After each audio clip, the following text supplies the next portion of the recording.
Olá, pessoal, sejam bem-vindos a mais um episódio do Acolhe Terapia, seu episódio de saúde mental. Estou aqui novamente com Sami Abud, meu sócio. Olá.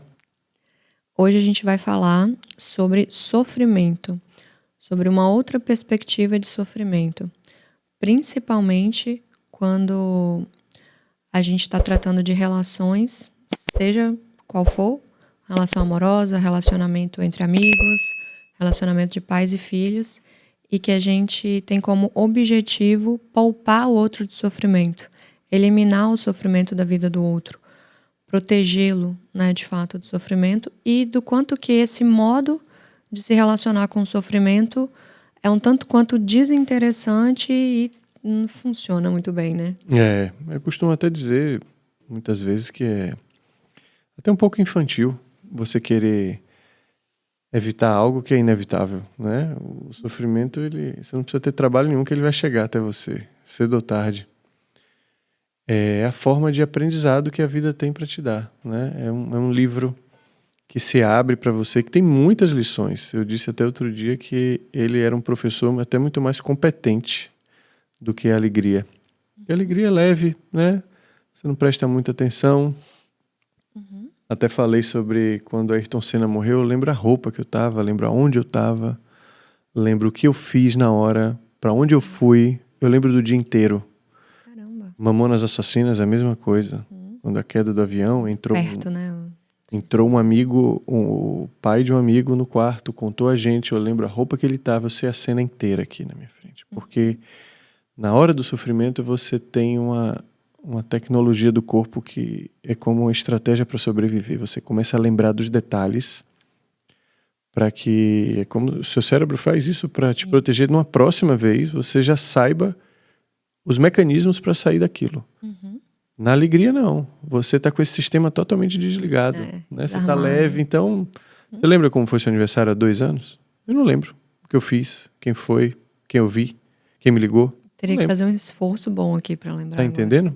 E tem um experimento desse que fizeram com seres humanos, onde tinha uma sequência de números na frente de uma tela e os números se apagavam em ordem e ele tinha que depois dizer qual era a ordem. E na primeira vez ele não lembrava de quase nada, não conseguiu acertar, e na segunda colocaram a mão dele dentro de uma água muito gelada, de uma hora para outra. E aquele estresse fez com que ele lembrasse dos números, né? Perfeito. Então, existem inúmeros estudos para mostrar o quanto essa sofisticação que tem no corpo humano é vantajosa para nós, senão não teria existido, né? Não tem... Ninguém dá sofrimento que a gente não aguente. Então, nada é desproporcional no universo. A não ser o volume do despertador, como eu digo, é proporcional à profundidade do sono. Então, se você não quer tomar uma sacudida grande da vida para despertar, mantenha-se vivo, né? Mantenha-se atento. E aí as coisas vão ser proporcionais a isso também. Sim. Perfeito, achei ótimo o volume do despertador, né? Proporcional à profundidade do sono.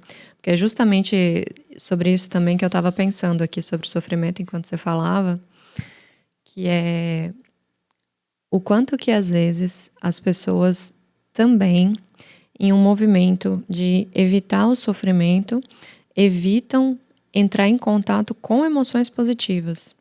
Como, por exemplo, quando você se vê, de alguma forma, tendo a possibilidade de criar esperança para alcançar algo que você quer alcançar. Quando você vê que talvez algo que você deseja muito possa acontecer.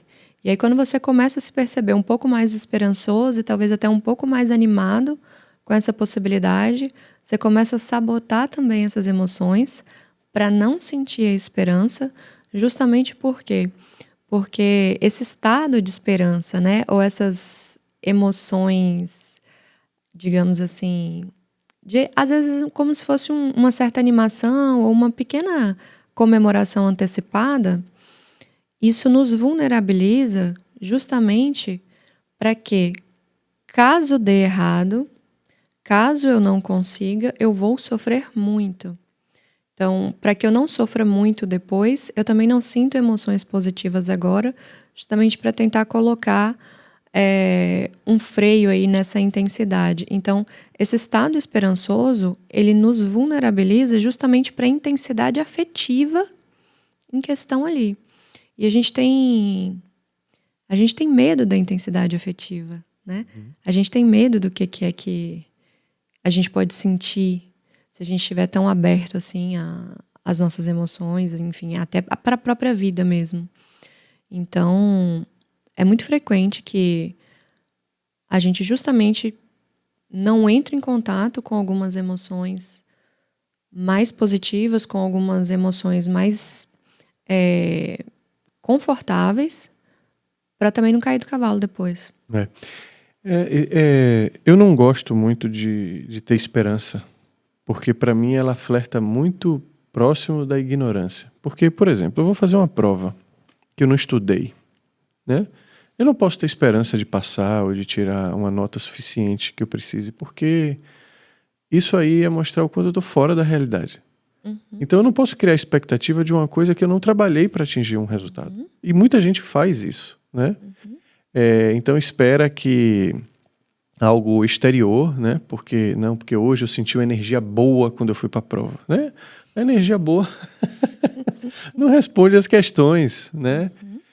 Ou porque você acordou de uma maneira legal e as pessoas estavam à sua volta te tratando bem e você está sentindo uma energia muito boa no dia e o seu time vai ganhar de noite. Não, essa energia talvez não faça o gol, né? O que vai fazer gol é o treinamento. O que faz você criar a expectativa, eu não acho que seja possível não criar expectativa, né? Porque muitas vezes é dito, não crie expectativa porque você vai se frustrar. Ok, mas não tem como não criar expectativa. Mas o que é que eu faço também, né? Como é que eu equilibro isso para também não criar uma expectativa que é fora da realidade? Que aí é o que você falou, é da intensidade. Eu tenho que estar um pouco, o mínimo consciente para também criar expectativas mais próximas do que é uma realidade. Eu vou dar um exemplo. Essa semana, anteontem, eu estava conversando com uma seguidora. Às vezes vem uma seguidora e fala uma dúvida e eu estou com o tempo livre ali, começo a conversar com ela e comecei a mandar áudios, né? A ideia era o seguinte, ela estava totalmente decepcionada com o intercâmbio dela. Ela foi para a Austrália, ela tem 26 anos e ela está vivendo há 2 meses e eu já vivi lá. É uma vida onde eu digo que filhinha chora e mamãe não vê. Por quê? Porque apesar de ser um intercâmbio, você vai para lá não para curtir como você vai com 16 anos, né? Que é uma pessoa de classe média, classe alta, como era o caso dela, tem a possibilidade de fazer um investimento para que a pessoa tenha uma expansão de consciência, uma experiência cultural, mas uma criança de 16 anos, 18 anos, ele não vai lá para trabalhar, ele vai lá para estudar, os pais bancam, ele vive um intercâmbio, é tudo maravilhoso, ele volta. O adulto, quando vai para lá, ele vai lá para se bancar, né?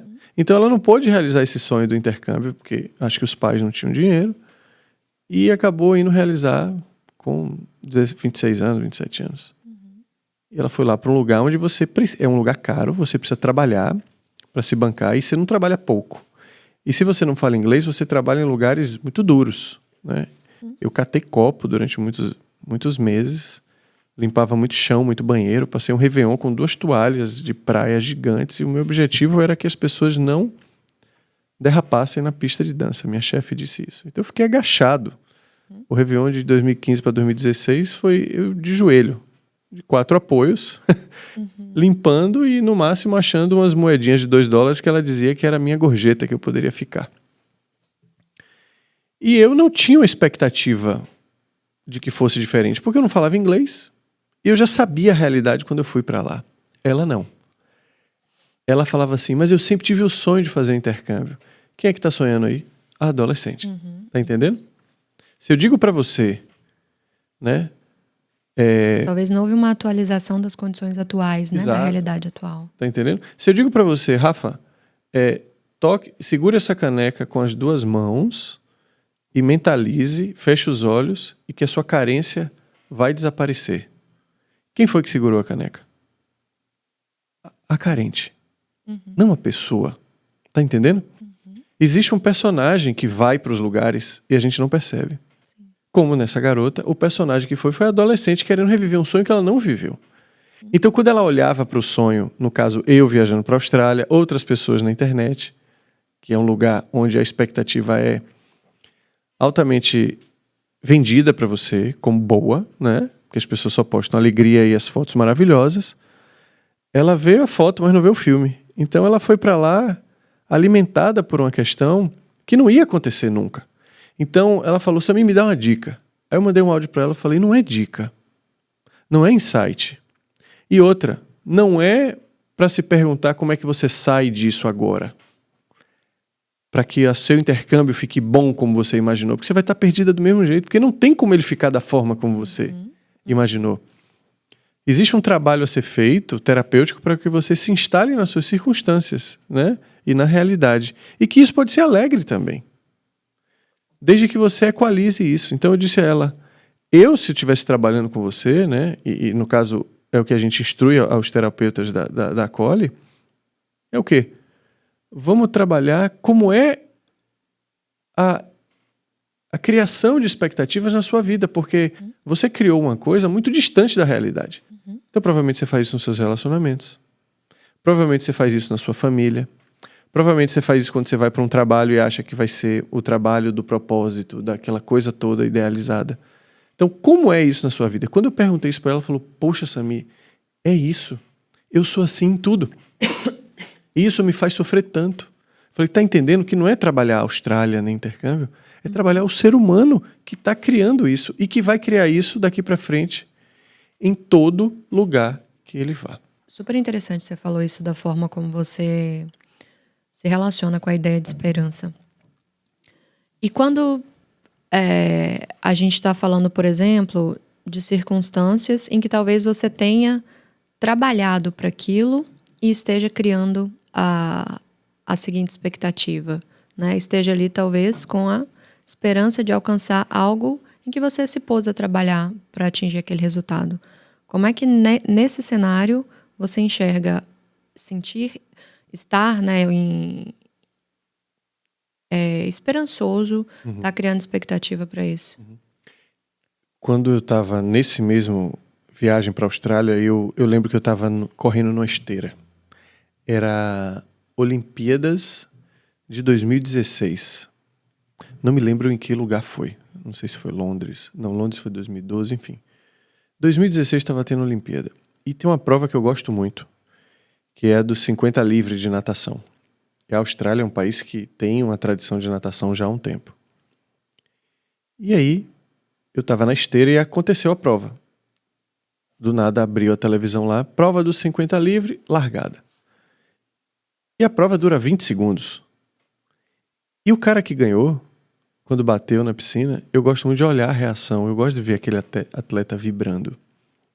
E aí, eu vi que ele teve uma reação extremamente blasé. O cara ganhou uma medalha de ouro olímpica. O menino tinha acho que 19 anos.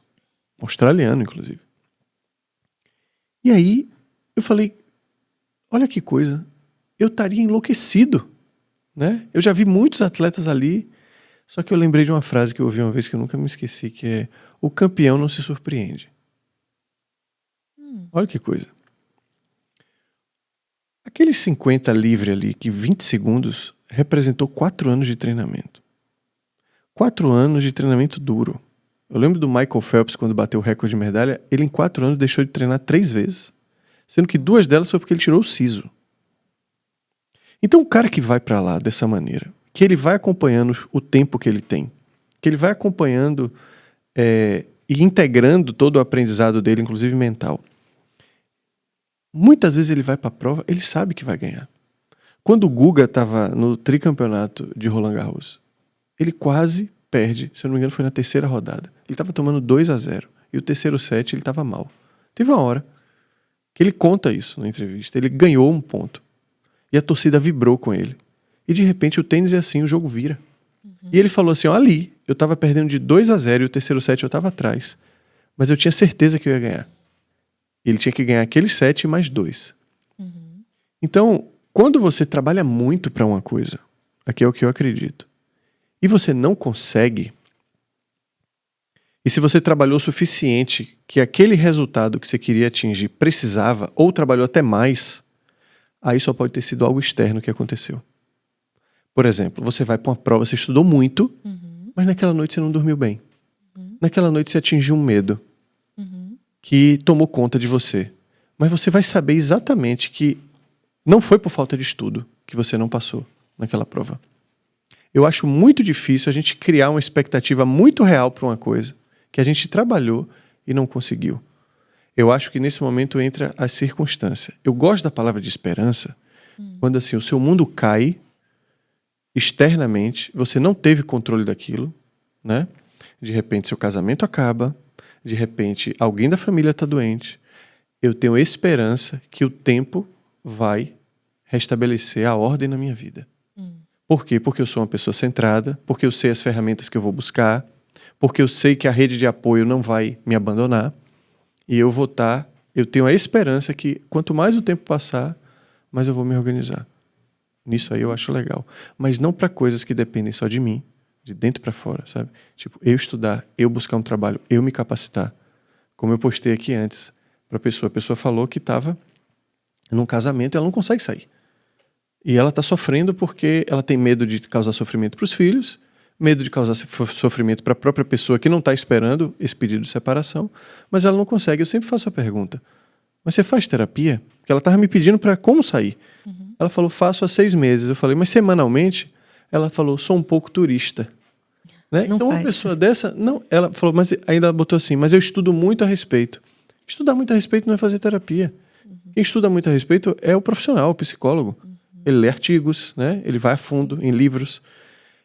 Mas não, você precisa entrar na energia. Então, essa pessoa ela não pode ter esperança de conseguir sair desse casamento, muito mais sair tranquila, sair forte. Pelo contrário, se ela conseguir, ela tem que entender que ela vai voltar. Porque a terapia não deu lastro para sustentar ela naquele lugar. Então, nesse lugar, que eu digo que é uma esperança infantil.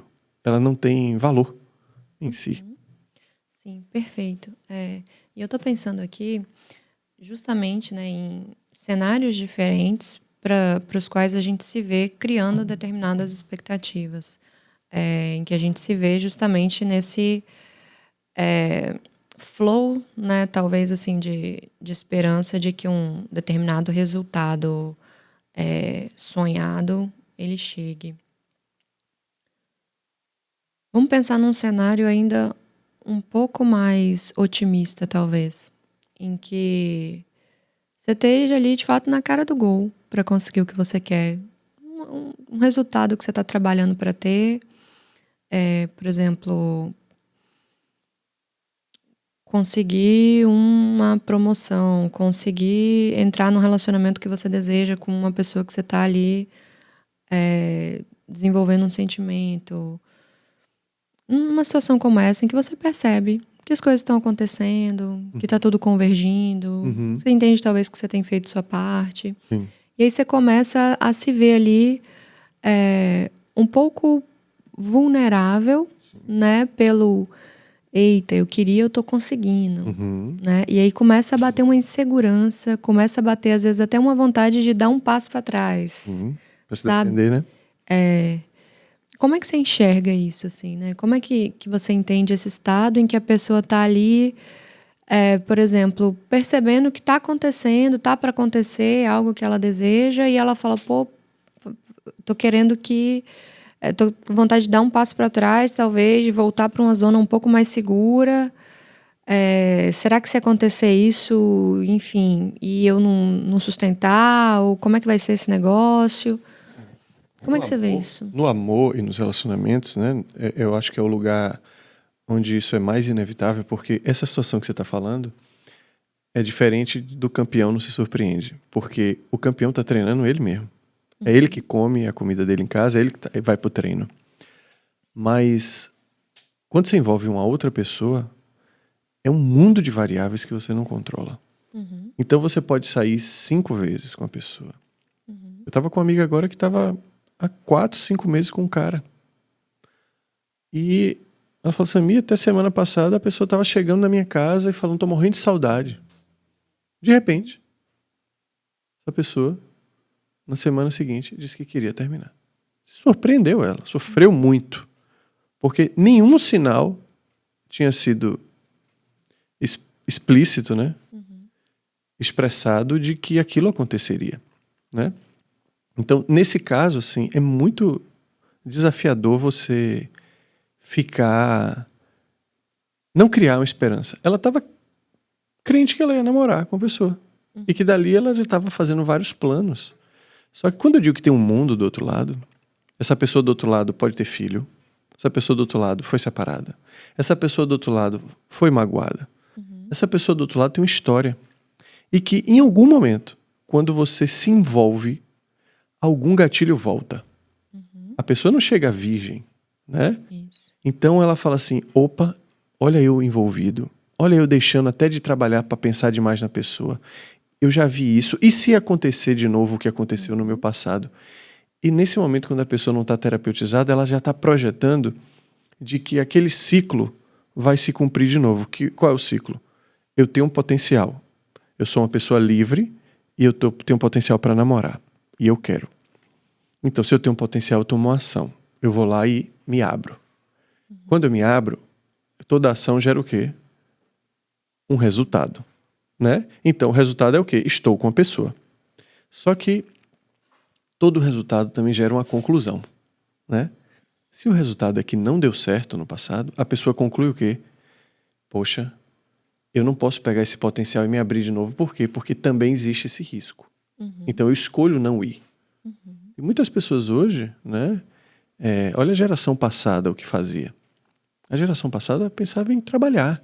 Você vê que a geração passada não são pais, inclusive muitas queixas a gente recebe de pessoas que não têm afeto. Tem um afeto, parece estar guardado numa gaveta, né? O que é isso? Será que não são pessoas que viram assim, caramba, esse negócio de amar, de se apaixonar, é perigoso.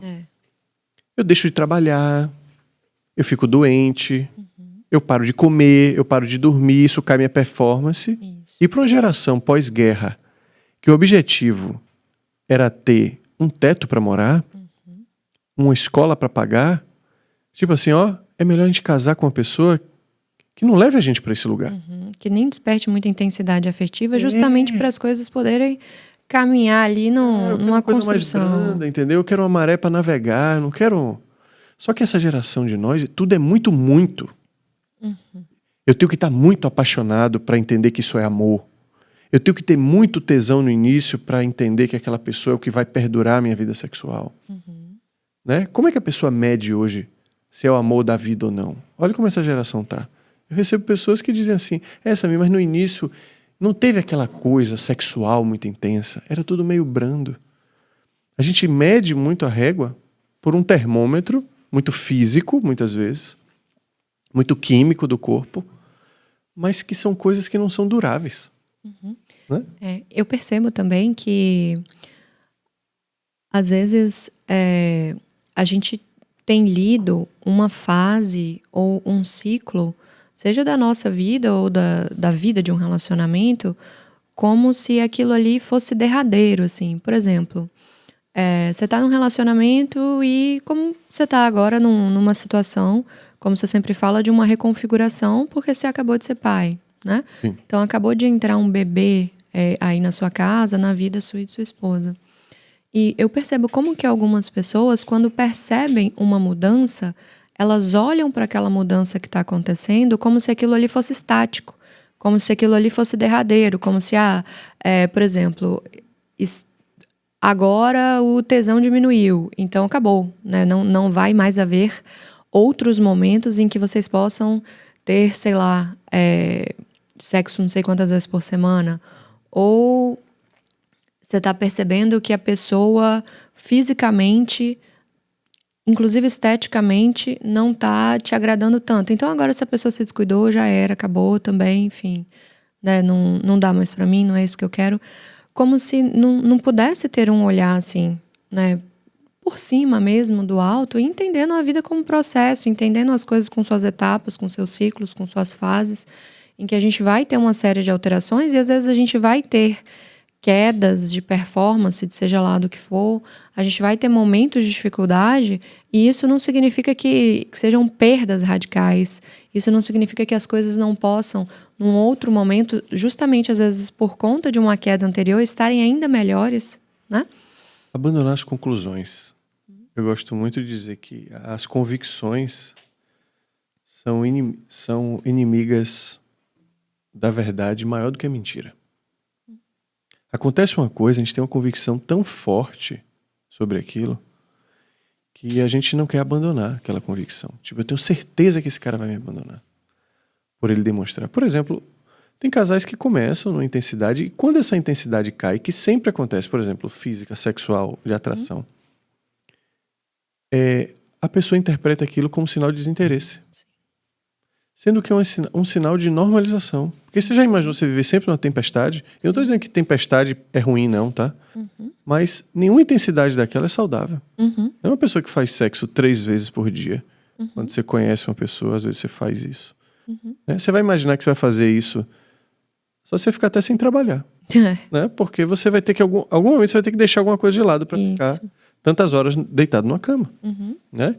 Então, quando as coisas começam a ficar normal, será? Mas ele mandava muita mensagem, agora já não manda tanto. É porque ele voltou a trabalhar, né? Porque durante um tempo, ele priorizou você, né? Cartão de crédito apertou. Também, né? Inúmeras circunstâncias. Então, assim, quando você me pergunta assim, poxa, como é que a gente faz na esperança do relacionamento, e principalmente do início do relacionamento, aí eu vou dizer para todos, assim, não entendam que você está num risco. Então, a maior instalação da realidade é você entender, apesar disso aqui estar me demonstrando uma coisa favorável a mim, eu sempre estou no risco, porque nós não comandamos aquilo que sentimos. Nem nós, nem o outro. Então o outro pode nos surpreender, assim como a gente pode se surpreender com o que a gente mesmo está sentindo. Né? A promessa de hoje não vale para amanhã. Né? É todo dia, e eu acho que esse que é o mistério da vida.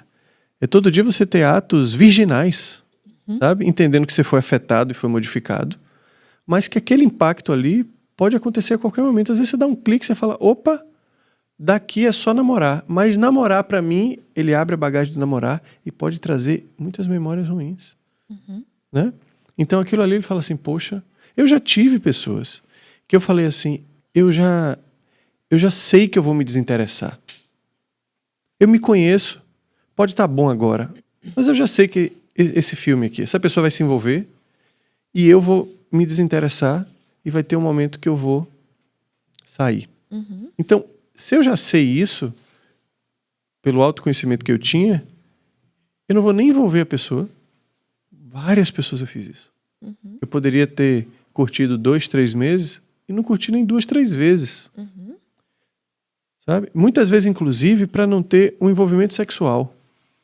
Eu falo assim, poxa, quando você vai para o envolvimento sexual, você tem uma troca maior, você tem uma intimidade maior, você cria um laço maior.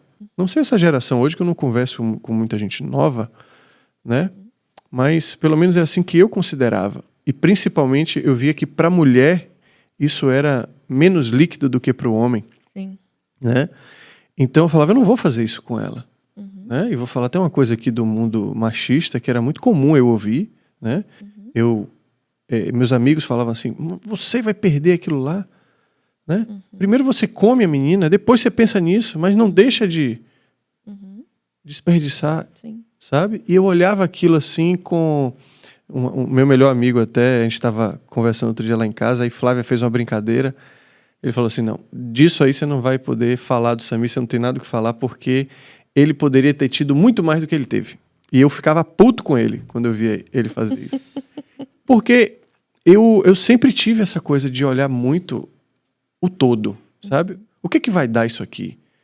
Eu não conseguia mexer com o sentimento das pessoas. Sim. Porque eu olhava, eram as minhas clientes desde cedo, porque uma pessoa que eu conheci uma vez, terapeuta, ela me disse, você é um terapeuta parido. Ela disse o seguinte, você é assim.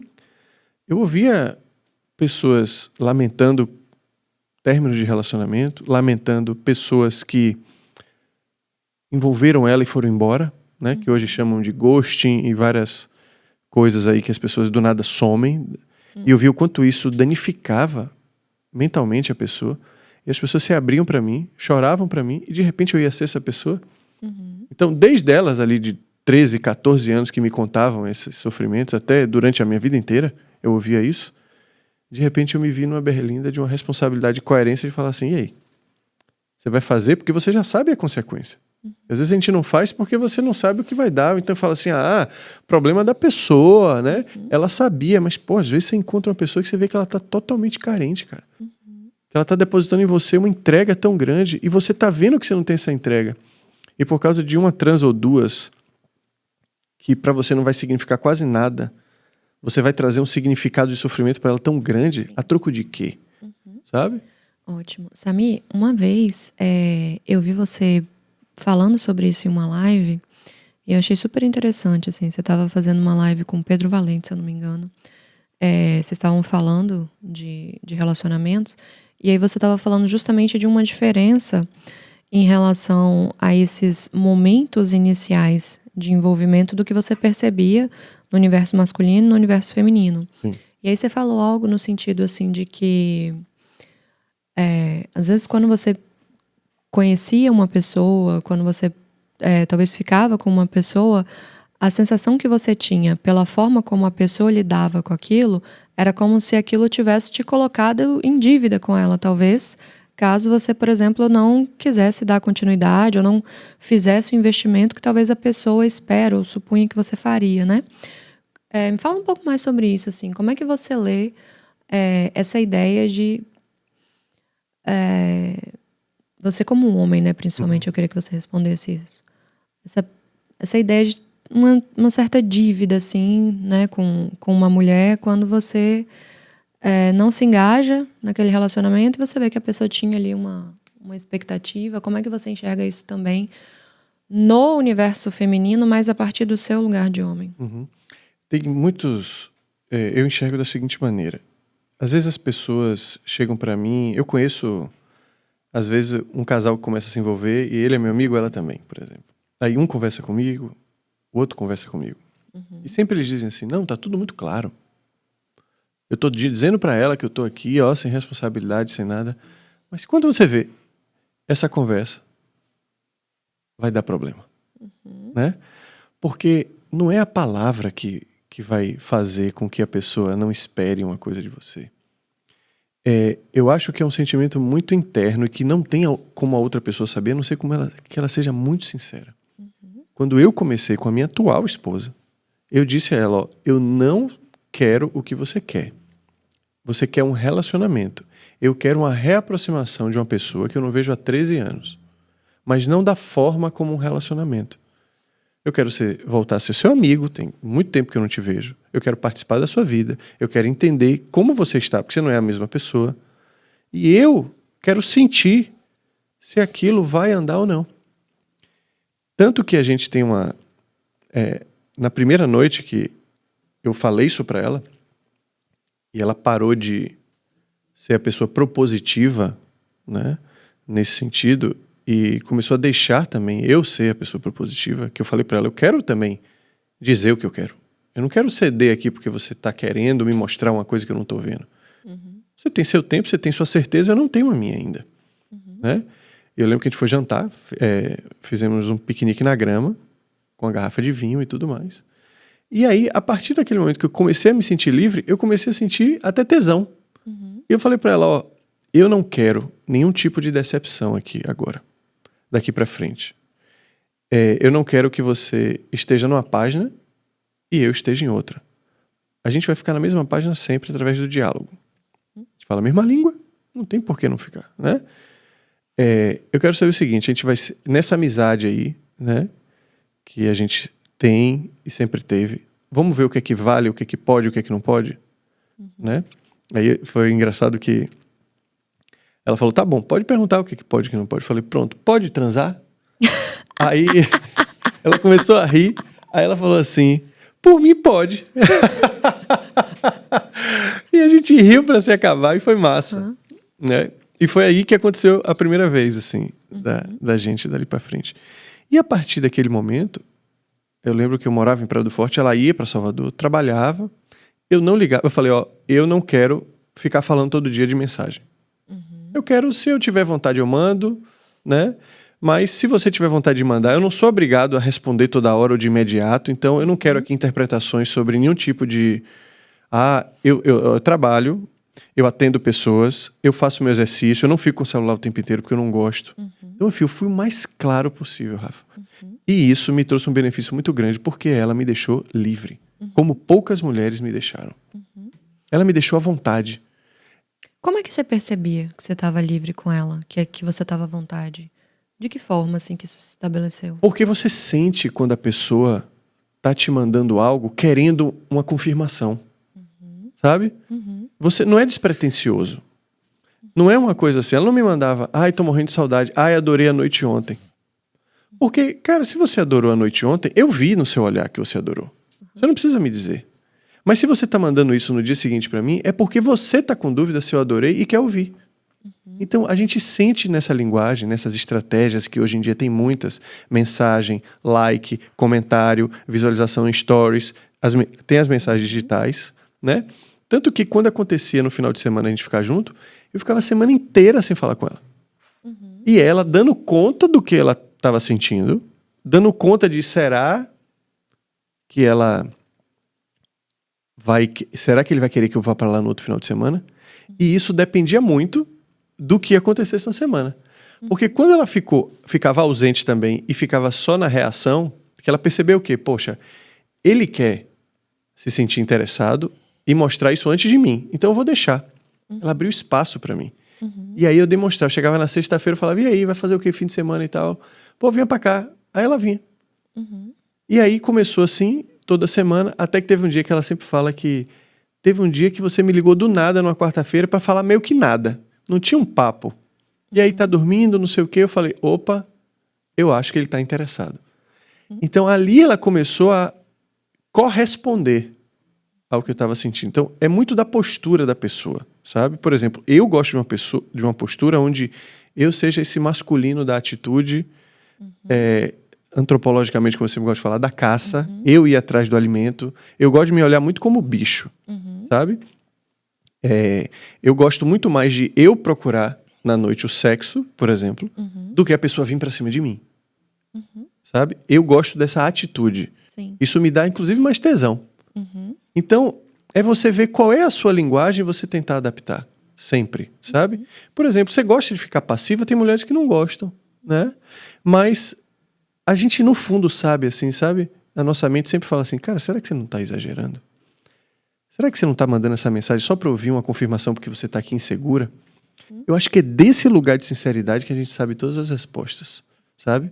De a gente segurar a onda e falar assim, cara, eu tô assim... Eu tô doido pra isso. Ou então, eu vou mandar mensagem que eu tô com medo de ele sumir, porque se ele não mandar hoje, eu vou ficar louca de volta, sabe? E se eu não mandar hoje e mandar amanhã, ele vai achar que esfriou e ele pode ir pra uma festa porque é verão e ele vai encontrar outra pessoa e vai pensar assim, ah, ela sumiu também, tá tudo... Cara, é uma engenharia. Sim. Sabe? De combinações. Por isso que eu digo que não E de vozes na cabeça da pessoa. Vozes na cabeça. E qual você vai dar ouvido? Sabe? O tempo inteiro você jogando com isso. Então, eu sempre prefiro que as coisas aconteçam de uma forma muito simples e muito clara. Onde tem coisas que você não precisa ficar dizendo o tempo inteiro. Você não precisa ficar manipulando. E todo mundo fica manipulando quando está inseguro. E você ser sincero ali, sabe? Cara, porque, veja só. Nesse exemplo de você ficou com uma pessoa durante a semana, você está trabalhando...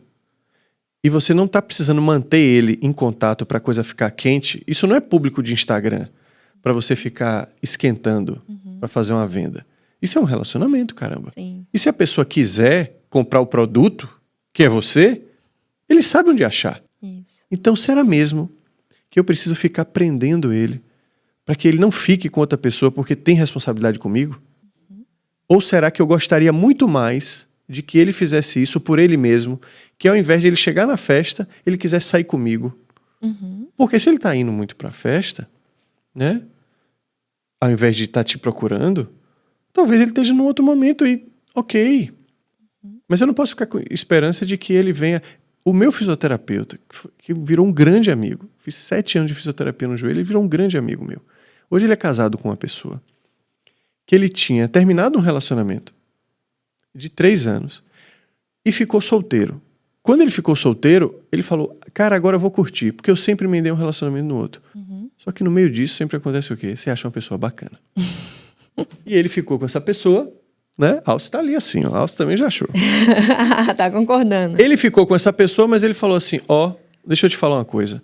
Eu já comprei camarote de carnaval, ensaio disso, aqui ensaio em Salvador daquilo. as coisas são desse Aqui jeito. em Salvador. Então imagine que ele encontrou ela em novembro. Então ele falou, posso até ficar com você, mas assim, eu tô na pista. Saiba disso. E eu já comprei isso tudo, eu não vou deixar. Tinha viagem para Morro de São Paulo, tinha tudo que você puder imaginar. Tinha Réveillon comprado. Mas gostei de você. Ela falou, tá bom. E aí ele falou para mim, Samir, ela foi a mulher mais inteligente que eu conheci. Ela não me cobrou nada. Ela não me ligava.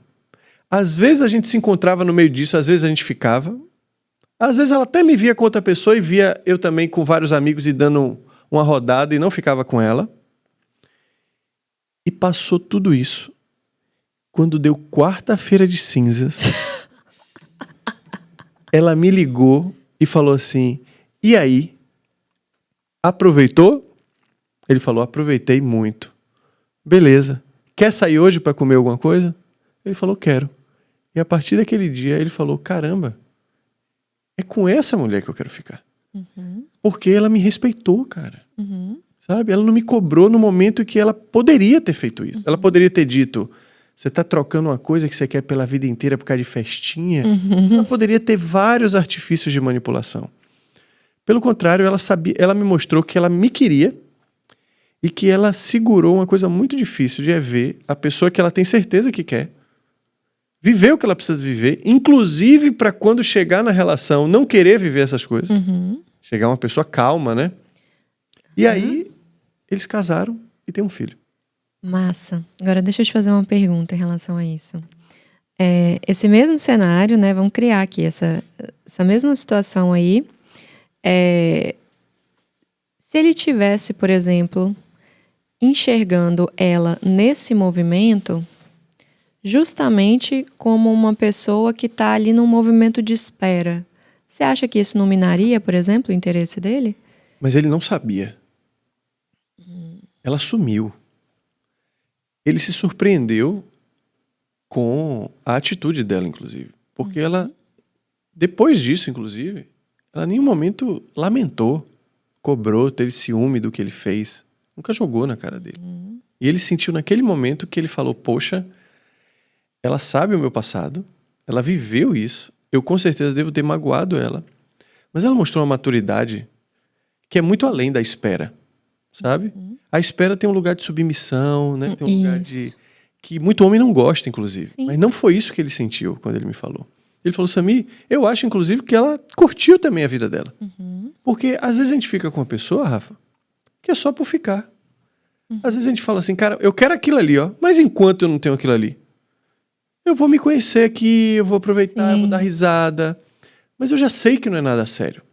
Porque tem pessoas que a gente olha e você fala assim, não, isso aqui eu quero uma outra coisa. Né? Isso aqui eu quero uma outra coisa. A gente não pode ser o mesmo com cada um, porque cada pessoa e cada pode pessoa dar uma coisa diferente pra gente. Nos desperta sentimentos diferentes também. Exato. Né?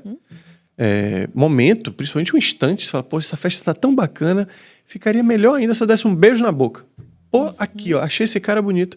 Cara, não significa que isso aí eu quero nada mais do que isso com ele. Né? Você pode. Mas tem outros que você fala assim, caramba, eu vou esperar aquilo ali, porque é aquilo ali que eu quero. Né? Eu acho que foi isso que ela fez. Eles têm um filhinho hoje. Se você estiver vendo esse podcast aí, casal, vocês sabem que eu admiro vocês. Grande exemplo aí, inspiração inclusive aqui. Para o podcast, ele sempre conta essa história, eu gosto muito. Massa. Queria mudar um pouquinho de assunto agora para a gente falar, inclusive, o que era mais da nossa proposta inicial. Como sempre, a gente foi pulando um pouquinho de assunto em assunto na medida em que as ideias foram vindo. Mas eu queria te fazer uma pergunta. Até porque um pouco do que nos motivou a falar sobre sofrimento hoje foi algo que você puxou no seu Instagram, né? Inclusive, você brincou ali com a foto de sua filha. Eu queria te perguntar hoje, você, recém-pai, né? Como que você pensa na criação da sua filha? O que é, por exemplo, um limite para proteção, sabe? Em relação a poupá-la do sofrimento. Até que ponto você percebe que você deve protegê-la, né? E a partir de que ponto você entende que aquela proteção pode acabar com a possibilidade de aprendizados dela? Bacana. Muitos seguidores me chamavam de hipócrita porque dizia, você fala isso porque você não tem filho. Pronto, agora eu tenho. O jogo virou. O jogo virou e agora vocês vão acompanhar. Quando minha filha chegou, eu pegava ela no colo e às vezes ela tremia a boca assim, chorando. Eu falava, não treme essa boca. Não treme essa boca, porque aí eu tô perdido. Aí deu ruim pra mim.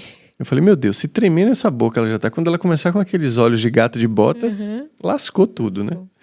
Mas brincadeiras à parte, a gente, claro, quando é pequeno, né? Você vai tomar uma vacina, chora, só. A gente olha aquilo ali e fala assim, nossa, não queria ver isso, sabe? Queria ver, todo mundo quer ver ela sorrindo, né? Mas nós temos, como você sabe, eu tenho 2 enteadas, uma de 6 e uma de 11, e que já estão passando por situações dessa, principalmente a de 11. E Flávia conversa muito comigo sobre isso, né? E me pede ajuda às vezes para dizer algo que possa dizer, porque Flávia também não quer deixar, nunca quis deixar as meninas sofrerem.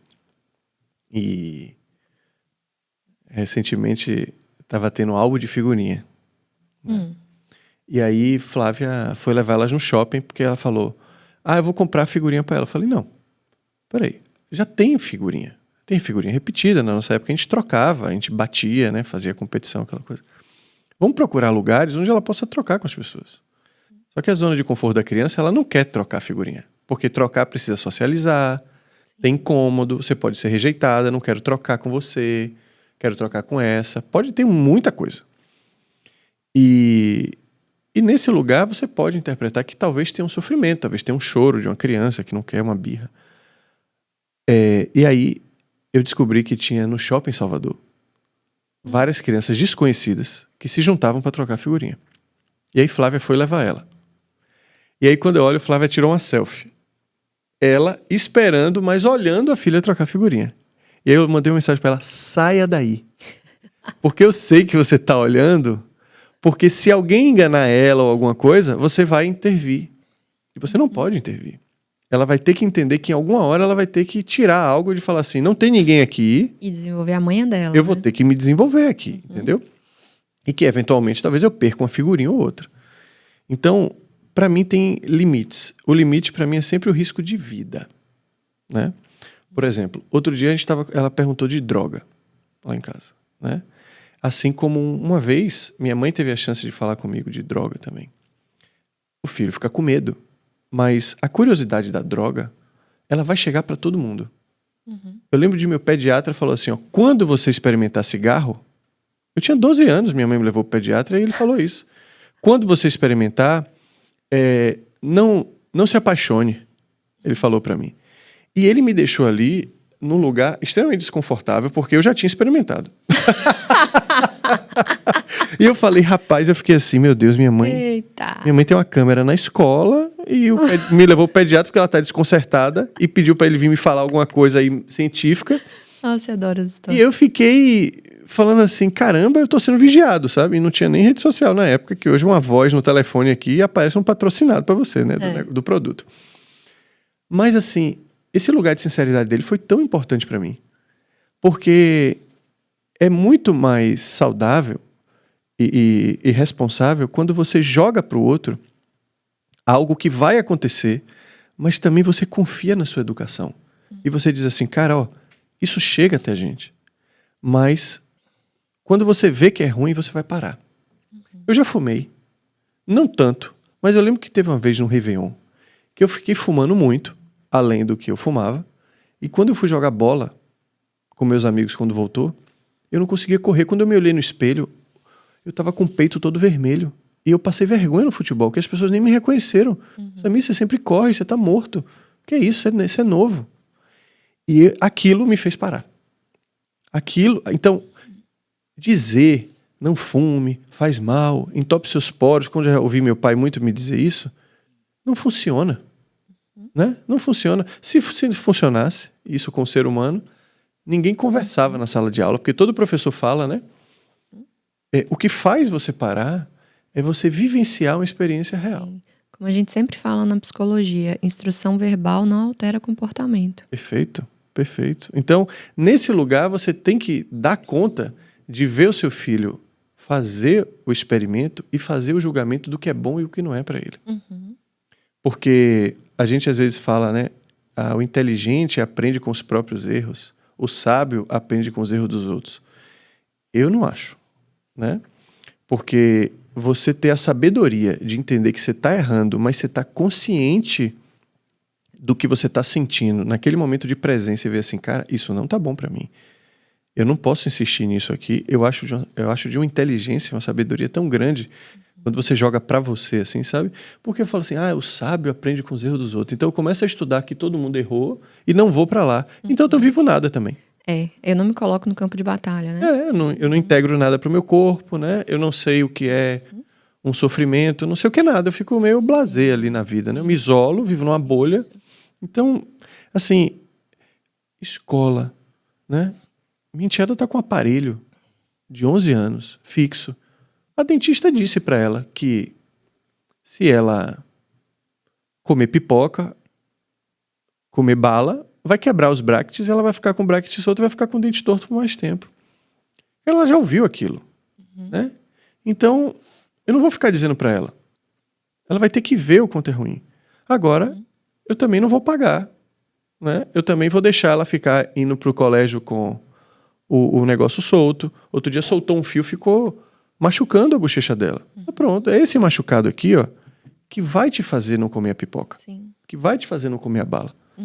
Mas eu falei pra Flávia, a gente não tem que se virar aqui pra levar ela imediatamente pra lá. Senão a gente vai estar tentando evitar o sofrimento dela. Pô, eu recebo pais que não conseguem ver o filho pular do sofá porque ele vai bater a cabeça. Andar de meião, de futebol, porque ele ganhou um uniforme novo do Mbappé, porque vai escorregar e pode se machucar. Cara, isso vai acontecer. Isso vai acontecer na vida, que aconteça perto de você. Você não vai deixar seu filho se colocar a vida dele em risco, né? Para causar um sofrimento de comer alguma coisa que vai entalar ele, vai fazer mal. Mas assim, essa dosagem, né? Você tá vendo, por exemplo, que a sua filha tá entrando num relacionamento onde tem um menino que é muito ciumento. Controlador. Nada do que você fale vai fazer ela terminar. O que vai fazer é ela ver aquilo lá, você acompanhar para ver se ele não vai ser um cara violento, para ver se ele não vai ser um cara que vai cometer, né, uma atrocidade com a sua filha. Você vai ter que ficar perto. Mas ficar desesperada para ela terminar e ficar convencendo ela, às vezes faz ela até ficar mais. Mas toda vez, né, sabe o que acontece muito? Com pais. Samir, tem um pai autoritário, machista. Como eu faço para ajudá-la? Cara, mostrando que tem um outro lado. Né? Principalmente pais separados que têm educações completamente diferentes. Até porque se tivesse congruência, estavam juntos. Sim. Então, ela não quer ver que a filha não gosta da educação de um lado, né? Ou da mãe ou do pai. E aí o pai quer evitar que ela vá para casa do filho, ou do pai ou da mãe, porque ele acha que a educação dele... Talvez a sua seja melhor, talvez a sua traga mais benefícios, mas não traz todos os aprendizados. Sim. Porque quando lá na frente ela encontrar um machista e um autoritário, talvez a escola tenha sido o tal pai que você está reclamando. Porque se ela não souber, ela não consegue identificar fora. E aí você faz como?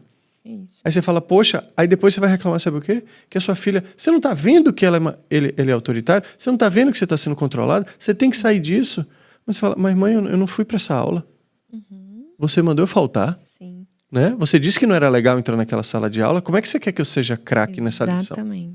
Exatamente, perfeito. E é engraçado, assim, que eu me vejo nesse tipo de situação na clínica direto com pais e mães, né, assim, principalmente.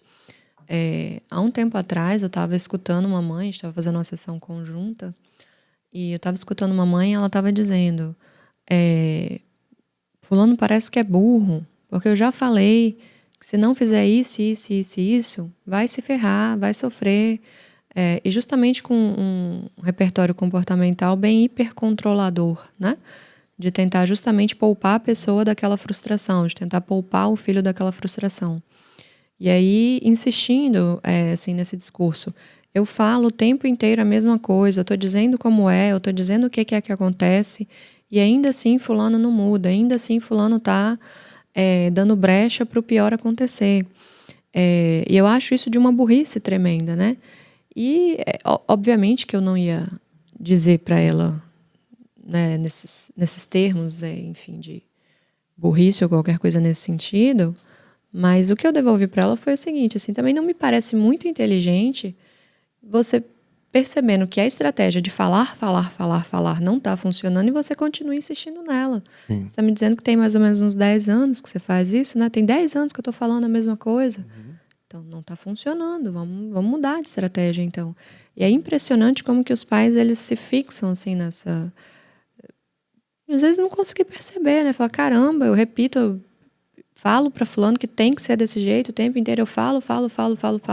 E aí, quando é que você vai perceber que falar não é a estratégia que vai te trazer o resultado que você quer? O que você acha de mudar de estratégia, então, talvez?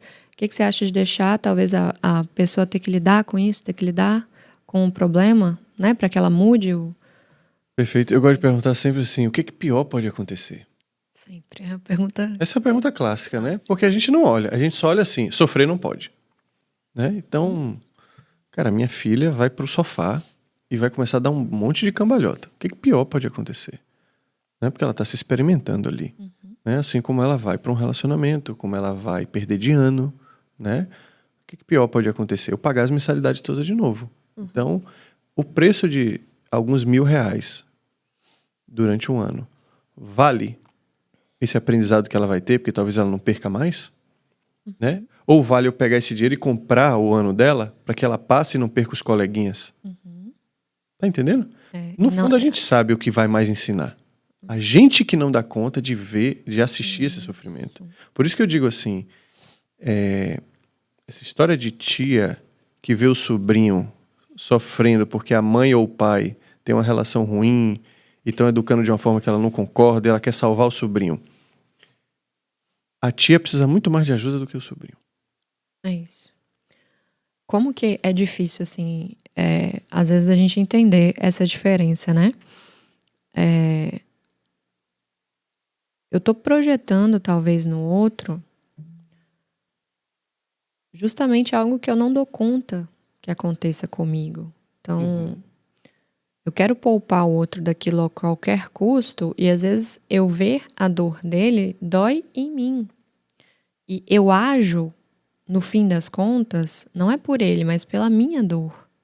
E o quanto que nisso eu interfiro nos processos mesmo de vida e de aprendizagem do outro de uma forma absolutamente desinteressante. Isso não significa não acompanhar, não ser parceiro, não estar ali, não dar suporte. Acho que isso significa talvez a gente compreender, justamente numa relação com limites estabelecidos, o que é que o outro precisa experienciar e qual é a ideia que a gente tem sobre o sofrimento. Porque se eu acho que o sofrimento ele deve ser eliminado a qualquer custo, ele deve ser evitado a qualquer custo, eu preciso saber que eu vou estar também eliminando e evitando uma boa parcela de aprendizados, né? Qual é o custo desse evitamento a qualquer custo? Exato. Né? Massa. Nem sei se evitamento existe, mas talvez Evitação. Né? Vou repetir porque é gravado, né? Qual o custo que essa evitação a qualquer custo traz? Né? A gente está ainda numa geração muito propícia a esse tipo de comportamento, porque tem sido vendido que a vida é agora. Faça agora, porque depois você não vai poder. Aproveite a vida. Então, quem é que vai achar que você vai aproveitar a vida aprendendo e para aprender você tem que sofrer? Não. Para que eu preciso passar por isso? Né? Como a menina da Austrália lá está me perguntando, mas eu preciso passar por isso aqui? Né? Porque, veja, se não tivesse essa dissonância cognitiva, essa distância muito grande, talvez justamente aquilo que ela está passando ali é para ela aprender e falar assim, caramba, nunca mais eu vou me meter numa cilada dessa para ficar tão frustrada. E para isso, eu tenho que viver isso aqui. Para me instalar um pouco mais na realidade. Em como é a realidade, que é muito diferente da minha imaginação. Porque a imaginação dela nunca acontece. Ela insiste em replanejar. Quantas pessoas são assim? Dessa vez esse relacionamento vai ser assim. Dessa vez eu estou tendo todos os sinais. Né? Dessa vez eu vou fazer diferente. E esse dessa vez nunca acontece. Por quê? Porque na base existe a tal evitação de olhar a realidade. Porque a gente tem uma tendência a que a realidade seja mais triste do que a imaginação. Por exemplo, imagina uma pessoa que diz que ela está hoje num relacionamento, é casada há 12 anos. E aí ela diz assim, mas eu nunca esqueci aquele meu ex, quando eu tinha 19 anos. Aí quando você vai perguntar, ela viveu 3 meses com o ex, de 19 anos. Aí ele teve que ir para o intercâmbio, e as vidas deles se separaram, nunca mais ela se viu. Mas ela tinha certeza que ele era o amor da vida dela. Eu já recebi casos assim. Né? E elas só esquecem de uma coisa. A diferença entre esse ex, quando ela tinha 19 anos, ao atual marido, é que o atual marido deu tempo de ela experimentar o tédio. Isso. Deu tempo de ela se frustrar. Deu tempo de ela ver ele como humano. E o outro não. Eu estava até vendo um meme na internet, acho que, se eu não me engano, era do Paulo Gustavo, e que ele estava falando, Romeu e Julieta só eternizou porque acabou. Porque se tivesse ido pra frente, tinha ficado chato. Não ia eternizar. E uma tia falava pra mim assim, só quem morre de amor é Romeu e Julieta. E foi por engano. Exatamente. Né? Porque achou que estava morto, estava só dormindo. Porque também a gente fica, e essa linguagem é super lúdica, né, mas perigosa, de que eu não vivo sem você. Você está mentindo. Você diz isso. E você precisa entender. Você está dizendo isso porque é gostoso de ouvir, porque... Tá, mas quando você está dizendo, você sabe isso? Você está dizendo que é seu amor, mas você sabe que não é seu, né? Sabe? É importante a gente ter sempre esse fiscal do nosso lado, de entender que a gente pode usar essas ferramentas do amor romântico, porque simbolicamente representa uma pessoa que está dizendo ali, eu sei que eu vivo sem você, mas eu estou dizendo isso aqui porque eu quero dizer que eu talvez não viva tão bem se você não tiver. Talvez eu ache que eu circunstancialmente não seja tão feliz, mas aí você vai ser muito frio e técnico. Né? E eu percebo que, às vezes, a gente se embanana um pouco com essas ideias de quando uma pessoa pode ou não pode falar isso. Porque uma coisa é eu falar isso pra você, que eu não vivo sem você ali no momento romântico, mas você perceber que eu tenho uma vida, que eu cuido da minha vida, que eu tenho um tanto de possibilidades, que a minha energia, ela não está toda colocada só em você. Então, quando eu te digo isso, a partir desse lugar, vivendo a vida que eu vivo, você entende que aquilo ali tem uma conotação romântica, que aquilo ali é algo que diz do afeto no momento e que talvez, né, eu possa não ter racionalizado sobre isso, mas que a minha vida está ali, está acontecendo. Outra coisa é eu te falar isso e a minha vida, ela te mostrar exatamente a mesma coisa, que eu só vivo pra você, que eu não tenho uma vida, que eu não tenho possibilidades, que eu não tô olhando pro lado, que você tá realmente no centro do universo. Então, como que a forma como a gente se comporta, a forma como a gente, de fato, vive outras possibilidades, quanto que a gente investe ou não investe nas outras áreas da nossa vida, isso é transmitido pro outro. Então, a gente poder dizer determinadas coisas num momento romântico, talvez, isso vai ter uma interpretação a partir de que lugar você fala, a partir de que vida você vive, né? E como você ouve também, né? Porque é muito interessante você ouvir isso e falar assim, ele me prometeu que é para sempre. Né? Você tem que entender que ele prometeu numa circunstância por um sentimento do instante e de uma vontade até. Mas ele não tem como te garantir isso. E você não pode jogar isso na cara dele. Dizendo, mas você me ligou essa semana, você estava aqui, né? Igual esse início de namoro a gente falando dessa paquera aí. Né? Tem vários sinais que a pessoa fala assim, como assim, gente? A pessoa é bipolar? Hoje está aqui, não está? Não, é uma pessoa que tem uma ambivalência, como todos nós. Como todo mundo. Né? E a gente precisa ter consciência que isso acontece. E como que a gente está intolerante a essas ambivalências, né? Como que a gente está intolerante à incerteza? É porque, na verdade, eu acho que tem uma cultura, Rafa, que cobra de nós a permanência. Né? A começar pelo nome, né? Rafane, Sami, Alcimar. Né? Talvez me chamaram de Sami, mas não fui Sami sequer um só dia. Né? O mesmo que eu estou dizendo. Sim. Né? Então, cara, quando a gente fala de sofrimento, eu não sei se eu respondi o que você falou para mim de como eu tenho essa ideia para minha filha, porque eu fui dar o exemplo da minha enteada do álbum lá, mas eu gosto muito de olhar o que eu quero colher. Eu não gosto de olhar o que eu tenho que fazer, sem olhar o que eu quero colher, né? Eu quero colher uma filha que... Eu quero olhar para ela e deixar ela pronta. O que vai acontecer? Um dia eu vou morrer. Como é a história de uma... Né, como é que chama aquele? Cadeia? Não. Árvore genealógica. Você tem filhos, você morre e eles ficam. E quando eles ficam, você quer ir tranquilo sabendo que eles vivem sem você. Né? Então, isso é preciso ser dito de várias formas, que ele precisa se sustentar na vida por si só. Ele precisa entender que um dia ele vai ter a família dele, se assim ele quiser, seja do formato que ele quiser. Mas que eu não vou estar aqui para sempre. Então ele não pode contar que a vida só vai ser boa comigo, né? E que eu vou estar sempre apto e capaz para ajudá-lo, apoiá-lo. Pelo contrário, vai ter um dia que ele que vai ter que fazer isso comigo. Né? Então, você começa no seu auge como pai, você está no auge. Eu estou no auge agora. Eu vou ficar no auge por mais 15 anos, 20 anos. Nesse momento, eu tenho que ser o melhor professor para minha filha.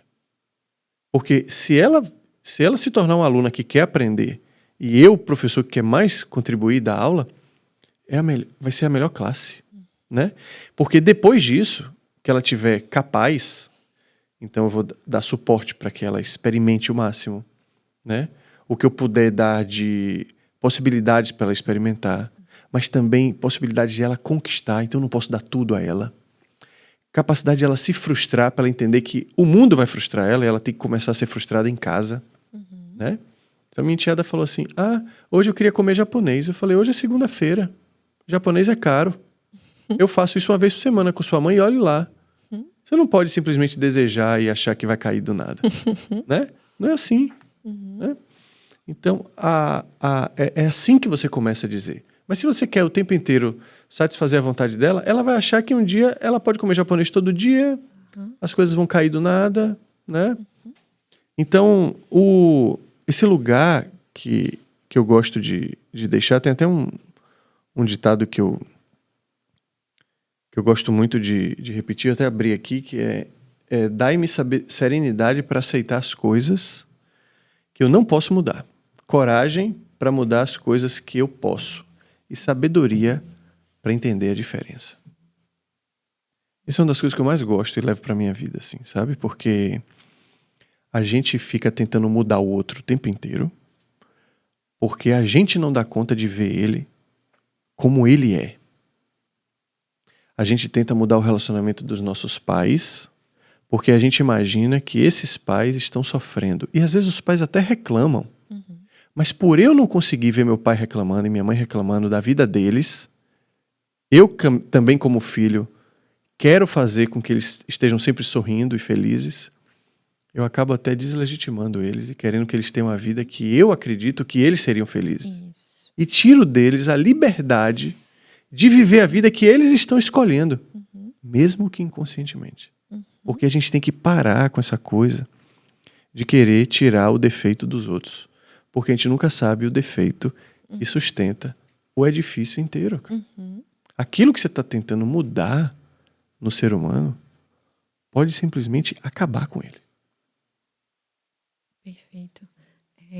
Concordo plenamente.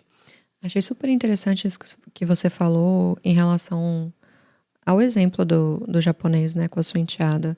Porque isso diz muito mais do que uma escolha de um jantar ou do que você se permitir, né?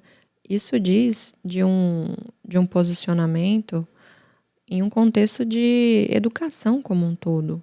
Então, a questão não é você chegar do nada, puramente, e estabelecer um limite como esse, mas de você compreender aquela dinâmica, né?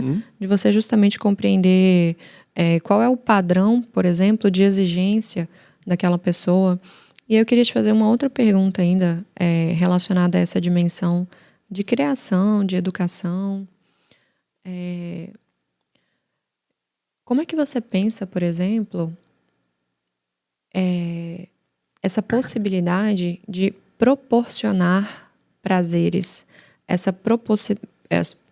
Tá, voltando. Como é que você pensa, por exemplo, essa possibilidade de proporcionar prazeres, de proporcionar recursos, de fornecer, né, mesmo? Como é que você enxerga isso Minha filha, no caso? para sua filha, para as pessoas que você convive assim também, pessoas enteadas? Como é para você se ver a partir dessa consciência que você tem, proporcionando recursos, né? Eu tava conversando com meu irmão também, ele vai ter uma filha agora em breve, daqui a algumas semanas, nossa Cecília. E ele tava me mostrando as fotos do quartinho dela, né? E eu falei, caramba, olha só, ela já vai nascer num apartamento e o quarto dela já é um quarto com suíte. Eu demorei 20 e poucos anos para poder conseguir ter um quarto com suíte, né? Assim, como é que vai ser ela não poder querer ter um quarto com suíte? O que ela vai precisar querer, já que isso ela já tem? Então, como é que você enxerga isso sobre proporcionar recursos, proporcionar prazeres, por exemplo, para sua filha? Enfim. Essa é uma ótima pergunta. As minhas enteadas têm, quando a gente estava montando o apartamento que a gente mora, elas tinham 9 e 4. Se elas fossem até 2 anos de diferença, elas iam ter o mesmo quarto. Elas iam dividir o mesmo quarto. Eu dividi com meu irmão assim, Flávia dividiu com a irmã dela assim, que era mais ou menos a mesma. Mas pela idade já muito discrepante e os interesses, a gente preferiu botar cada um em um quarto. E quando a gente escolheu esse apartamento que a gente podia morar e que a gente queria morar, o quarto que ficou para minha enteada que tem 11 anos hoje tem closet. O apartamento que eu estou agora é a primeira vez que eu tenho um closet. E que ele é compartilhado com a minha mulher. Um lado é dela, o outro lado é meu. Né? É um apartamento enorme que eu nunca imaginei morar, que tem muitas coisas que o meu momento permite me proporcionar, mas eu tenho plena consciência que se eu não pudesse proporcionar, elas iriam estar nesse lugar. E que se um dia eu não puder proporcionar mais, elas também vão ter que se encaixar. Então, isso é dito o tempo inteiro. Porque a dose, tem horas que você... Bela tem um quarto de suíte também, tá, né? Que o apartamento era assim composto. Mas, para mim, isso só vira um problema quando isso não é conversado. Para mim, isso só vira um problema quando isso não é oferecido. Do mesmo jeito que você oferece prazer, você não oferece referência. Porque senão você acha que a vida de todo mundo só é normal assim. E aí você vai no quarto de uma amiga que não é suíte e que ela divide com alguém e ela acha aquilo estranho. Ela acha aquilo ruim. Ela acha aquilo errado até. Ela acha às vezes um absurdo. Sabe? Então, conviver com o diferente traz consciência. Se você tem, aqui a gente tem uma parede preta. Ele sabe aqui, se você pegar para fazer uma foto nessa parede, vai sair a foto? Não faz foco. A câmera fotográfica não faz foco nessa parede. Mas se você botar essa caneca no meio dessa parede, ela faz o foco. Por quê? Porque ela vê contraste. É no contraste que até a câmera tem a consciência que ela precisa de ver o diferente para entender o que é uma coisa ou outra. Então é trazer essas mensagens para ela. Quando eu disse para ela que o japonês não pode, ela não vai me pedir mais. Porque agora ela vai olhar o calendário. Ela entende que dia de sábado e domingo a gente não tem funcionário em casa. Né? Nós somos lá 5 pessoas, tem uma funcionária que cozinha pra gente, que lava a louça, que faz essas coisas que no Brasil é permitido. É possível. sábado e domingo ela sabe que ela sujou, ela lava. Né? Ela joga as coisas dela no lixo. Mas ela não tinha isso na vida dela. Né? São coisas que a gente conversa para introduzir e a gente chama não de obrigação, a gente chama de tarefa. Para mostrar para ela que ela tem participação. Ela está errada em não querer lavar? Não. Ela está aprendendo. E eu estou instruindo ela que do mesmo jeito que ela tem prazer, ela tem tarefas. Ela tem direitos e ela tem deveres. Porque para mim o problema é só quando você é parcial. Em tudo na vida. Sabe? É quando você quer dar uma explicação para você porque você só está vendo uma perspectiva dentre muitas possíveis. É quando você é propositalmente na vida meio vesgo. Você olha só o lado que te interessa, que no caso de uma educação da filha é o lado que ela vai te agradecer e te abraçar. Então eu dou um celular e ela me acha a melhor pessoa do mundo. E eu mando ela lavar prato, ela me acha a pior pessoa do mundo. Então eu só escolho fazer uma coisa. Sim. Tá entendendo? É aí que você prejudica. Você não prejudica em dar. Você prejudica em não negar. Sabe? Porque muitas vezes fica a culpa de quem te dá tudo. Mas é se você só faz isso. Sabe? Para mim a parcialidade é pior do que qualquer tipo de extração até de individualidade, sabe? De quando você diz assim, ó, você precisa fazer isso aqui. E esse aqui é o meu papel, sabe? E o meu papel também é negar. O meu papel também é educar. Sabe? Para você entender que você tem uma vida muito privilegiada. Sabe? Isso é dito o tempo inteiro. Eu, inclusive com Bela, por exemplo, qual é a minha discussão com Flávia hoje no bom sentido de a gente falar, qual vai ser a escola, cara? Porque hoje as crianças ficam de 7 da manhã até meio-dia. Metade do turno. A escola que eu estudei, eu não sei se existe mais essas coisas. A escola particular católica que eu estudei aqui em Salvador, eu tinha um colega que era filho de um dos maiores empresários do Brasil e na mesma sala tinha o filho da pessoa que fazia a sonoplastia da escola. O nome dele era Luiz do Som. E tinha também o filho do professor de vôlei, e tinha também o filho do cara da cantina, e tinha também médico, e tinha também filho... Cara, tinha de tudo. Eu via de tudo. Tinha pessoas que tinham desconto na mensalidade, e a gente entendia que ele tinha desconto, e a gente não tinha, por isso. E quando você bota uma mensalidade caríssima você já regula de tipo assim, ó, a diferença não tem mais. Sim. Tipo, o mundo, as passagens aéreas subiram, a inflação subiu, classe média saiu do avião. Você cria uma bolha. Então, essa bolha também está educando o seu filho. Sabe? Uma vez, uma criança, foi muito grave, me perguntou, tio, por que não existe só gente branca? Eu falei, por que você está perguntando isso? Ela falou, porque aí não existiria racismo. Eu falei, mas se só existisse gente preta, também não existiria. E ela fez assim, ó. Mas por que ela perguntou isso? Porque ela não vê gente preta. Porque a criança preta não convive com a diferença. Estaria perguntando por que não só existe gente preta. Porque é somente referencial. Então é muito importante eu dentro de casa, já que a escola que eu coloquei, elitizada por um preço absurdo, desproporcional, que eu acho que hoje é o grande fetiche das pessoas, né? É bilíngue, não sei o quê, que ela vai sair dali e vai pro negócio. Mas você quer formar o quê? Isso. Você quer formar um funcionário expert para ser um executivo ou você quer formar um cidadão? O que a gente está se queixando hoje no mundo? De que a gente não tem pessoas que respeitam, né? Você não está se queixando que o cara não fala inglês. Você não está se queixando que a pessoa... Né, as suas queixas ordinárias do dia a dia, que a pessoa não sabe contabilidade de não sei das quantas.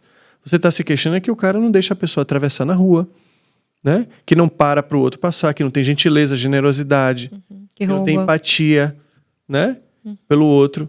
E isso não é uma escola de 3, 4 mil reais que vai te dar. Ela vai te dar informações sobre o mundo, mas não vai te dar ferramentas para você se relacionar com ele. E ela vai te dar sobre um mundo muito pequeno.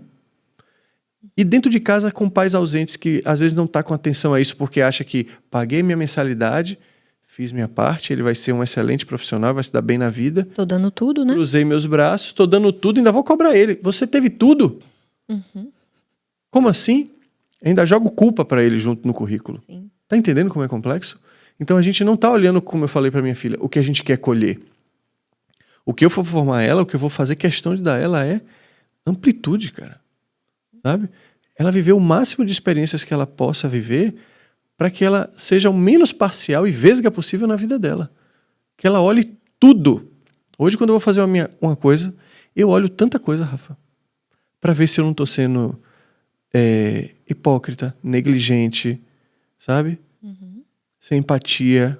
Eu só comecei a escrever texto depois de 3 anos viajando o mundo. Porque quando eu botava uma coisa na rua, eu olhava assim, será que eu tô olhando tudo? Ou será que eu tô olhando só a mim? O meu gosto? Fazendo de fato uma curadoria, né? Sensato, cara. Como é que você vai ser sensato? Que é uma palavra excelente para que você tenha dentro de você integrada. Sem você saber como funciona o mundo, as pessoas e as diversas realidades que existem. Que olha que para mim é um papel muito difícil, porque eu vivi uma realidade de muito privilégio. De uma classe mais alta, né? De um histórico onde eu não vi. Mas a minha mãe, quando saía com meu pai, me deixava na casa do motorista da empresa de meu pai. Ela não me deixava na casa de um amiguinho. E ela me dizia às vezes a diferença. Quando você volta da casa desse seu amigo, eu não gosto. Porque eu voltava pedindo muita coisa, querendo carrinho de controle remoto, coisas que eu não podia dar. Mas quando eu ia pra casa do motorista, que a cozinheira lá de casa e a babá era a filha dela, ela era a cozinheira e o motorista era o marido. Eu ia pra casa deles, cara. Num bairro aqui chamado Macaúbas. Eu lembro o caminho.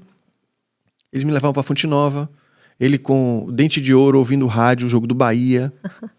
Tinha uma santa. Ela com a touca na cabeça azul clara, que era a mesma touca que ela usava lá em casa. O cheiro da comida que ela fazia na casa dela era o mesmo cheiro da minha. Era familiar. Eu tenho tudo isso sensorial aqui. Mas eu vivia... Minha mãe me deixava lá o dia inteiro, me ia buscar no final do dia. Hoje ninguém faz mais isso. Tudo é perigoso. Quando a gente vai para um lugar que tem gente de todo tipo, as pessoas de classe média, classe alta, o que é que fala? Está muito misturado, né? Isso não tá legal. Não vai ser uma boa influência para você. É perigoso. A gente tem horror à diferença. Tem bares, restaurantes, em bodegas aí, em bairros que não são nobres, são excelentes. E a gente não vai lá porque a gente tem uma aversão. Isso está aumentando cada vez mais. Tudo que a gente está dizendo aos nossos filhos hoje em dia é que, fora disso aqui é perigoso. Sim. Isso é muito perigoso. Ami, e quando os pais não estão de acordo com esse tipo de educação, com essa forma de estabelecer limites, quando um dos dois tem mais dificuldade, por exemplo, de ver e tolerar o sofrimento no filho, como é que você enxerga isso? Eu acho que o filho, ele revela bastante a diferença do casal. Porque quando o filho chega, cada um vai contribuir com o que tem, né? E muitas vezes, assuntos que não eram precisos ser debatidos entre o casal, você começa a descobrir quando tem filho. Às vezes você não sabia. Tem pessoas que não se presenteiam, mas quando vê o filho, quer dar tudo ao filho. Sim. Então você começa a descobrir as dores. O contexto é revelador, né? O contexto é revelador. E, por exemplo, eu sofri muito isso com os meus pais. Meus pais nunca estavam alinhados nas ideias. A forma como minha mãe me educava, meu pai não concordava e vice-versa. E eles eram opostos e isso foi muito prejudicial para mim. Por quê? Porque às vezes eu não passei por instabilidade emocional. Eu passei por um tempo de, assim, o que é o certo? Depois eu consegui ter discernimento. Mas durante um tempo, a criança ela precisa de muita estabilidade emocional. Ela precisa entender que o que um fala, o outro vai falar também. Não adianta falar, então vou falar com meu pai para ver se eu consigo, ou vou falar com a minha mãe. Porque o pai e a mãe, nessa hora, começam a usar os filhos para ganhar apoio. E esse apoio chama-se amor. E esse amor que você está ganhando através disso aí é carência, não é amor, tá? E isso coloca o filho numa posição de objeto, péssima, né? Péssima, péssima. O filho começa a sentir culpa desnecessária. O filho começa a fazer um jogo entre agradar um e outro para balancear. Já fiz isso muito com meu pai, agora eu vou fazer com minha mãe. E isso é muito ruim. Só que esse aí, para mim, é o principal fator para que você veja uma necessidade de uma terapia. Porque se você ama realmente aquela criança, cara, se trabalhe numa terapia de casal, numa terapia individual, cada um, para dizer para eles assim, olha, cara, a gente não tem alinhamento no que a gente quer para o nosso filho, a gente só descobriu isso agora, que ele está crescendo. E a gente precisa consertar isso porque a gente não quer passar isso para ele. Sim. E assim, quando o casal às vezes não consegue, de fato, pela via do diálogo, ter valores comuns, ter, por exemplo, visão de mundo relacionado a um ponto como esse de educação comum, ou minimamente que eles possam seguir um determinado combinado, né, em prol daquela educação, e talvez não consegue perceber que eles têm essa dificuldade e às vezes acaba responsabilizando o filho por não estar respondendo como eles gostariam. Perfeito. Então, assim, às vezes não está havendo ali justamente uma possibilidade mínima de um diálogo, eles não estão conseguindo por vias... Normais, né? Exatamente, assim, ter um resultado naquela relação e esse filho, ele talvez não vai ter o direito de divergir, ele vai ser responsabilizado por isso. Imagina um filho, um pai dizendo para uma filha assim: mas você é assim porque sua mãe sempre fez isso para você. E aí deu nisso. O que aquele filho que está incomodado com um comportamento, com um hábito que teve, seja alimentar, seja de emoções, vai olhar para essa mãe? Vai falar: pô, meu pai está me dizendo que isso é culpa dela. Então agora eu não vou olhar ela da mesma forma porque ela me prejudicou. Cara, você começa a criar demanda atrás de demanda para essa pessoa tentar resolver de um relacionamento que já é complexo, que é de uma rede familiar. Né? Sem que a pessoa perceba que você está imputando nela quem é o culpado dela ser assim, como se ela fosse somente um produto de influências. Como é que foi que você conseguiu ir se desembaraçando disso? Você falou que isso teve uma interferência em você, perceber nos seus pais essa dicotomia. Como é que você resolveu isso? Como é que você desembolou esse nó? Eu sempre tive eu acabei escolhendo um lado, o que não foi bom para mim. Eu me via muito parecido fisicamente com a minha mãe e fazia mais sentido as coisas que ela estava fazendo para mim. E que o meu pai não concordava, por exemplo. Só que mais tarde isso prejudicou muito a minha relação com meu pai. Porque eu vi meu pai muito pelos olhos da minha mãe. Era vendido que meu pai, as coisas que ele fazia não eram legais e as coisas que minha mãe fazia eram legais. E foi assim que a criança leu. Eu só fui perceber isso muito mais velho.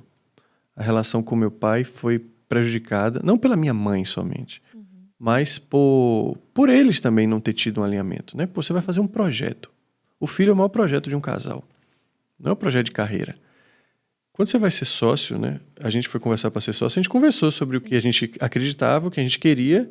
Teve hora que a gente viu pontos em comum e a gente abriu uma empresa. Né? A partir de um alinhamento inicial, né? Exato, um acordo. Né? Se ali não tivesse alinhamento, a gente não faria. E a gente esquece de que esse projeto maior, a gente é muito irresponsável nesse lugar. Porque a gente precisa escolher o pai, precisa escolher a mãe. Né? É por causa desse tipo de análise que tem que despertar em você. Eu falo assim, esse é o melhor pai que a minha filha vai poder ter, esse é a melhor mãe que minha filha vai poder ter. Porque para mim, às vezes aparece assim, poxa, mas a gente só descobriu isso depois que a pessoa se tornou pai. Cara, eu acho muito difícil. Você não vê como ele se comporta com a mãe dele, como ele se comporta com a família dele, porque ali tem indícios de como ele vai ser também. Porque quem está dormindo e quem não está fazendo terapia vai copiar. Então é muito mais fácil você olhar logo o passado dela e vai falar assim, ah, não, ele faz assim, isso só com a mãe dele, com o meu filho vai ser diferente. Esperança infantil também. Né? Tem uma outra coisa que eu percebo ainda sobre a educação dos filhos, e eu acho que os pais eles acabam perdendo algo essencial quando eles não entendem o seu papel de criador e educador. Em que sentido eu estou falando isso? Às vezes eu escuto alguns pais falando sobre comportamentos de seus filhos pequenos, como se aquele comportamento ele fosse intrínseco àquela pessoa. Por exemplo, um filho faz uma malcriação, uma birra. Ah, o temperamento dele é muito difícil, né? Isso aí veio no sangue. Ou é igual a mãe. Fulano é desse jeito. E como se o filho fosse um produto pronto, que chegou pronto, e não que precisa, de fato, de ser também modulado, que precisa ser ensinado, que ele precisa, por exemplo, em uma situação em que ele tem um comportamento reprovável, que o outro possa ajudar ele a compreender isso para que ele justamente consiga, num outro momento, ter um resultado diferente. Às vezes os pais não têm essa tomada de perspectiva, enxergam o filho como um produto pronto e acabado, que já chegou para mim desse jeito, né? E aí não é que eu vou interferir, né? Exatamente, assim, eu não tenho que... Não, pera lá. Se meu filho está pensando desse jeito, se meu filho tratou uma pessoa de um determinado modo, às vezes com uma grosseria, o que é que está acontecendo, né? Como é que eu posso ajudar a modular isso aqui para que isso não aconteça mais?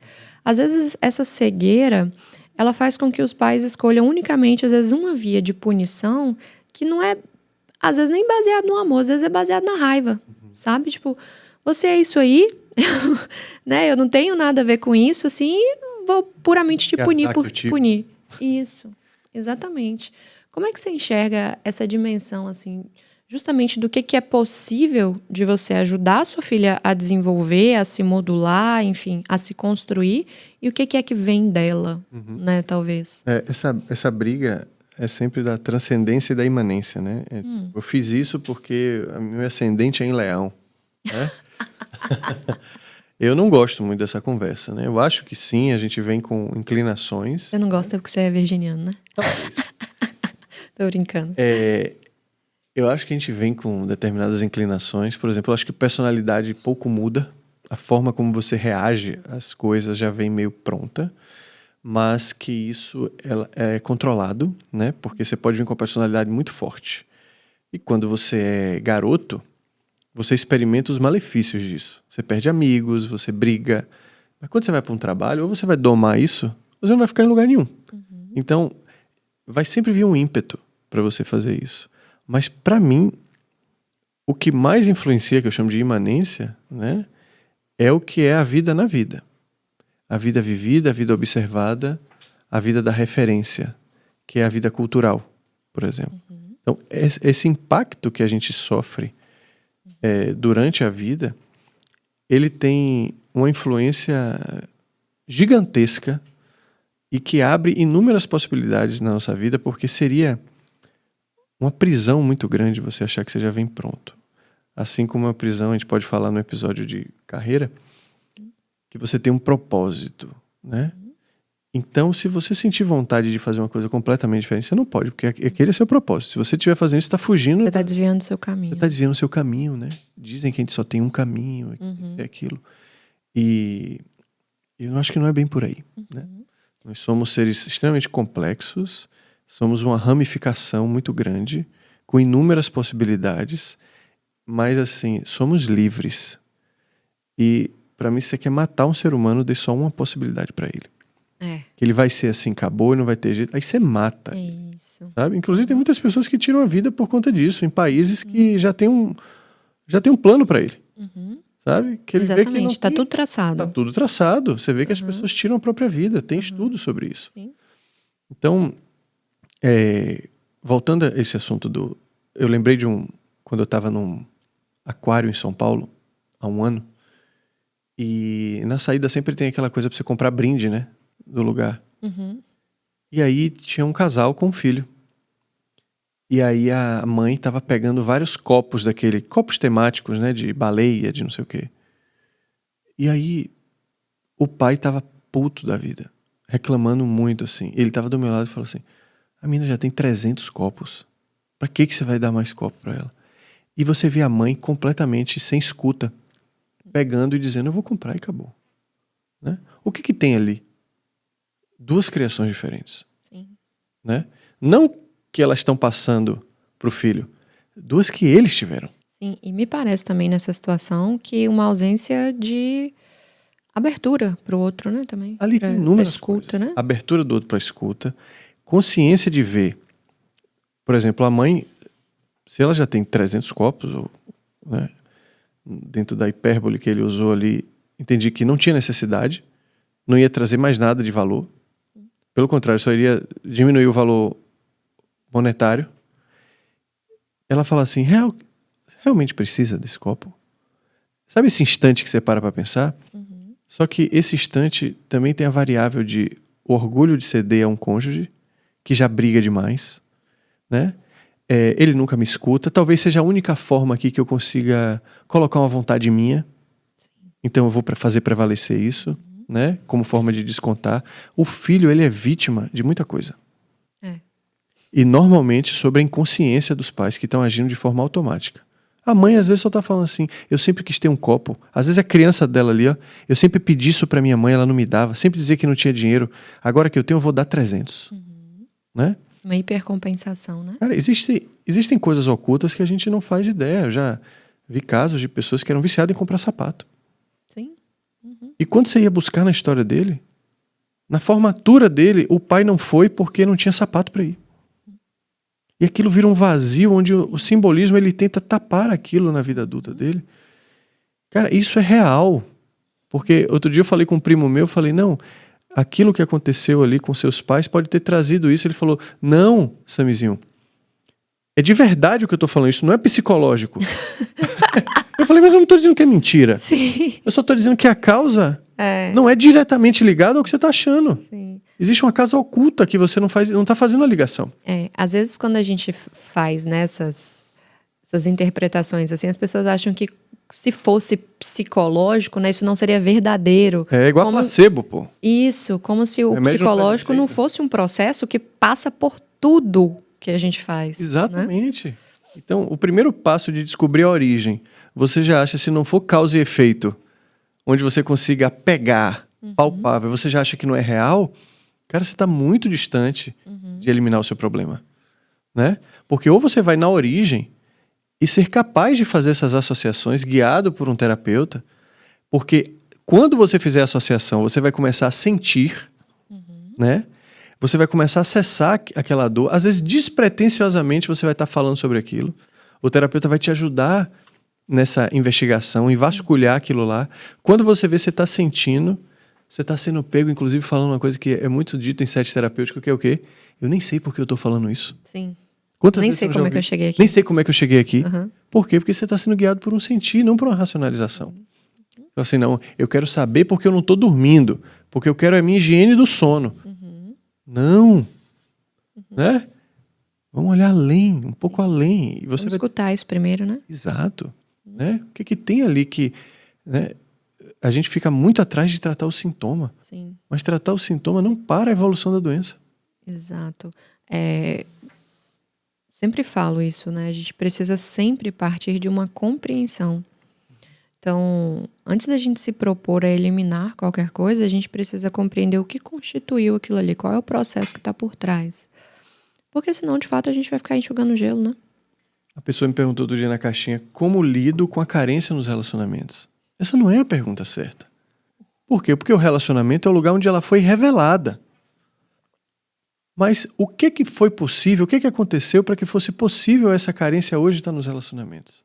Né? Uma pessoa que não teve afeto na infância. Exatamente. Né? Uma pessoa que, de repente, por causa dessa falta de afeto de pai e de mãe, muitas vezes, se fechou para o mundo dos afetos nas amizades, ficou sozinho no mundo, acabou construindo uma visão pessimista de tudo e de todos, e de repente se apaixona, topou por uma coisa, e quando vê aquela gota de amor invadindo, de carinho, se debruça sobre aquilo como se fosse o último biscoito do pacote, sobrecarrega a pessoa.